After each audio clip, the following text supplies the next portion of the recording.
et bienvenue chez Reptiligne.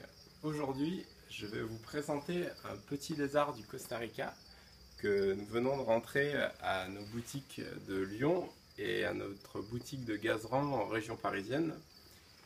Je vais vous le montrer. Il s'agit du Sceloporus malachiticus, un petit lézard donc originaire des forêts d'Amérique centrale. Alors, on va commencer par une petite description.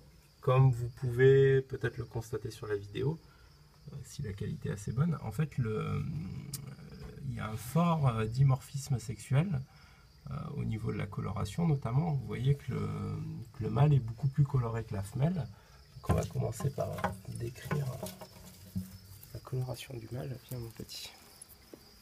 Alors, les mâles, comme vous pouvez le constater, sont verts avec une coloration très irisée. Donc là, sur ce spécimen-là, la queue est en mue, donc on voit pas bien, mais il a aussi des jolis reflets bleutés lorsqu'il est chaud. Et la chose la plus étonnante, c'est la coloration de son ventre avec ces deux lignes bleues caractéristiques, ainsi que la gorge bleue électrique du mâle.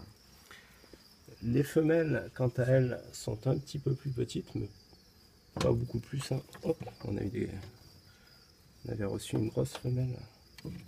On a vendu. Tiens ma petite. Voilà, une petite femelle. Donc vous voyez, elle a une coloration un peu moins chatoyante. Elle est quand même. Elle a des jolies zébrures noires sur le corps. Et les lignes bleues sont absentes sur le ventre. Donc, une chose assez étonnante chez ce lézard qui vit donc en altitude dans les forêts d'Amérique centrale, entre 600 et 3800 mètres, et sa capacité à changer de couleur. En fait, le matin, lorsqu'il est froid, il est quasiment tout noir, et au fur et à mesure qu'il se réchauffe, il devient de plus en plus coloré. Donc là, c'est le soir. On a fait la vidéo le soir après la fermeture du magasin. Donc du coup, les animaux sont pas au top de leur coloration. Alors, autre particularité intéressante de ce lézard est son mode de reproduction. Ce sont des animaux ovovivipares et lorsque nous avons reçu des spécimens à Lyon, nous avons eu dès le premier jour des bébés. Donc, je les ai mis à l'élevage en haut, je vais les faire grossir et puis on les présentera au magasin d'ici quelques jours. Enfin, peut-être pas quelques jours, d'ici quelques semaines, le temps qu'ils grandissent un petit peu. Donc c'est un lézard qui nécessite un terrarium de taille moyenne, donc équipé de manière classique pour tous les lézards héliophiles, donc avec un néon UV autour de 6%, hein, de la marque Arcadia, c'est des bons néons.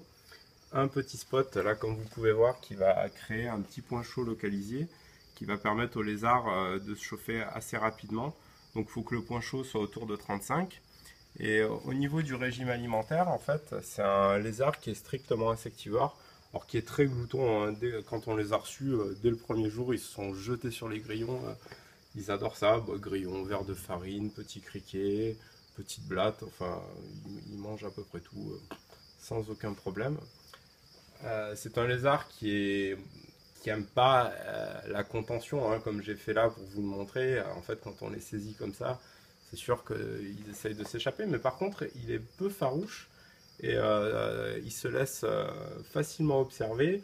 Et quand vous donnez à manger à votre animal, vous allez voir, c'est un vrai spectacle, quoi. Ils se jettent sur la bouffe, ils sont très voraces.